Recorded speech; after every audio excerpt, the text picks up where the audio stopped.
Hear me and rejoice. Upon this rock, I will build my church. How we doing out there, fellow Cannabisians? Are we doing the best we can to keep our weed the best we can? I'll buy that for $1. Well, I have 5 tips for you to make sure you prolong the strength of your THC and terpenes for the duration of your cannabis flower life. I have 3 articles that I researched, and that will help us to get a better insight on what we can do. Air and heat naturally triggers THC degradation.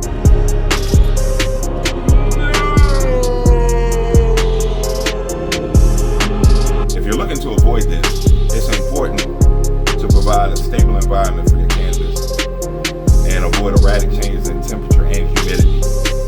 One way to do this is by storing your cannabis product in tightly sealed mason jars in a dark, cool location. Think of creating an environment similar to a wine cellar, where the ideal temperature is around 55 degrees Fahrenheit, 12 degrees Celsius, give or take a degree or two. Avoid keeping cannabis anywhere with temperatures higher than 77 degrees Fahrenheit or 25 degrees Celsius.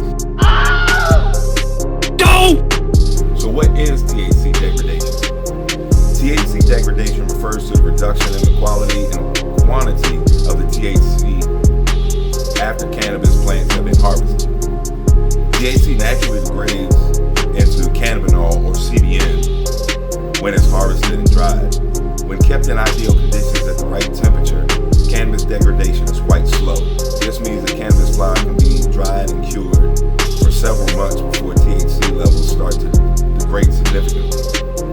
Well-cured cannabis can be kept for 6 months to a year without losing any key cannabinoids, including THC, CBD, and other common terpenes. Good to know. I'll buy that for $1. So THC degradation and how to avoid it. You may have noticed that older and improperly stored cannabis is not as potent and fragrant as fresh purchased.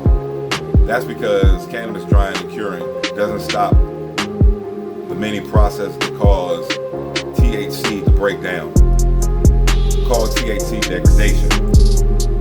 What it is it speeds up, and most importantly, what is CBN and how does it connect with THC degradation?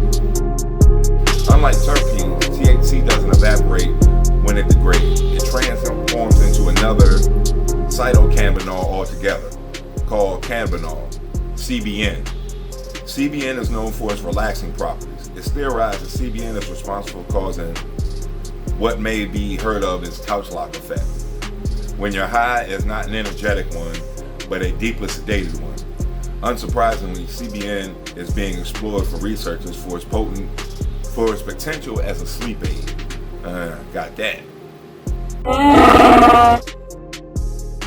And how can you tell if your THC is degraded? Take a close look at your buds the next time you grind it up. Notice the white coated outside of the buds. These are trichomes. They are near microscopic structure that house the majority of your flower's THC and terpene content. When trichomes are milky white to golden amber, that is a sign of THC degradation is significant and CBN is now present in high amounts. If you're still in doubt, smoke a little bit and see how you feel. If the effect is strong, as you typically expect it to be, or you feel a little sleepier than normal after consuming it, likely, if it is, THC has degraded, at least slightly. THC degradation begins at harvest. The moment that the cannabis flowers no longer draw nutrients from the roots, the THC destabilizes and begins to break down.